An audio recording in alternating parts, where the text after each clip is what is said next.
Well, that thumbnail got you excited, didn't it? And it should, because in this video, we are going to be reviewing the new Monster Manual for Dungeons & Dragons 2024, 2025. Doesn't matter. That is what we're going to be talking about in this video. And I have it right here. And it is thick. So to stick with the theme, we are going to be covering this book in 3 categories: thicker, harder, and faster. Starting with thicker. The book is much thicker, and that's because there are so many more monsters in it. We're talking 75 or more new monsters. Other monsters have been improved. There's more art. There's just so much more to get for the monsters that you pick. There are also, of course, new monsters that you haven't seen before, and they fill in gaps. So you have things like a lower level vampire, you have a higher level vampire, and they do this for a lot of different species or types of monsters, where if you wanted something kind of to fill a spot for a specific type, but you just didn't have it before and you had to homebrew, well, now they've filled in those gaps. So now you can have a vampire campaign that literally goes from level 1 all the way up to level 20, and you'll have options already pre-made for you. And again, this is for tons of things. They've added different types of giant levels. Colossus is in there for constructs. There's just a ton of stuff. There are a lot of monsters, and a lot of them are really cool. The new monsters are nice. They've added in monsters from other books, and just overall filled this book to the brim with a ton of monster, and it is much thicker. Next up, faster. They have streamlined this book. It is easier to sift through. Everything is just alphabetically listed, which makes it way easier to find things. Instead of a dragon section, there's the red dragon and the R's. There's the copper dragon and the C's. You get where I'm going with this. So it just makes it easier to skip straight to where you want to go. Not only that, but the stat blocks have been reorganized, and they just look way better. They're simpler to look through. They're just overall a better experience. I think that they've made huge progress with that, and it is going to make things way easier for dungeon masters.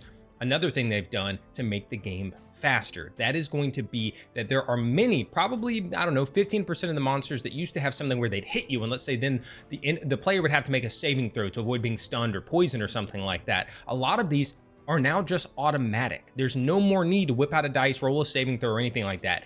If the monster hit you with it, you now take the damage, and then you also fail the saving throw, basically. You automatically get that. That helps in 2 areas. 1, speeds things up, and 2, it goes into the next section, which is, it's harder. Sticking with the theme here. Harder. The game is going to be harder for players now, which it should be, right? I mean, we all know 5th edition, you're all superheroes, right? Like, it is so difficult to die unless your DM is really going out of their way to homebrew and to make encounters way more difficult than the book intends them to be. However, in this edition, with the buff to players, they have also buffed the monsters, and now you can get some really difficult encounters with the actual like math of the game, to where your players will find things being dangerous, things that before it's like, oh, you know, this stopped being difficult at level 1 or level 2, all of a sudden now at level 4, it can still be a tough encounter. And I think that is good. I think that having a little bit of danger in some of these combats is a good thing. It also allows you to use monsters longer, to not immediately skip over levels where, oh, at level 2 you had them face one thing, but by the time they hit level 3, is completely useless, and you didn't get to the other things that you would have liked for them to fight at level 2, right? You skip over things very quickly in this game if you're leveling up at a decent pace. So now it is more difficult, and things will be able to be viable longer as monsters, and with how many more there are, again, thicker, then you now get to use way more monsters, more unique stuff, and I think it being more difficult is a great thing. So overall, for my review, the book is great.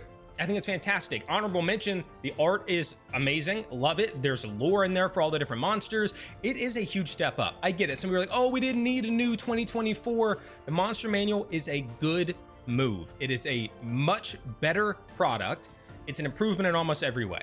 So I'm a big fan of this. I think the Monster Manual is a must-have if you're a dungeon master who wants to keep running 5th edition, to spice things up, to have more options. I mean, in every category, it is the right move. So I highly rate the new Monster Manual, more than I do probably the other books in this, although I'm fine with those too. I think that there are some great changes from the Player's Handbook, for instance, and from the DMG. So overall, I'm okay with 2024. It's what I'm using in my game and will continue to do moving forward. What do you think about it? Do you agree with me in it being thicker, harder, and faster? If so, let me know down in the comments. And if you don't have a thought, leave an emoji. It helps with the algorithm. I am but one man trying to have his own media outlet, nerdcore.gg. Check out the website for more details. And of course, give this video a thumbs up and subscribe to the channel if you want some more content just like it. Until next time, good luck in your adventures.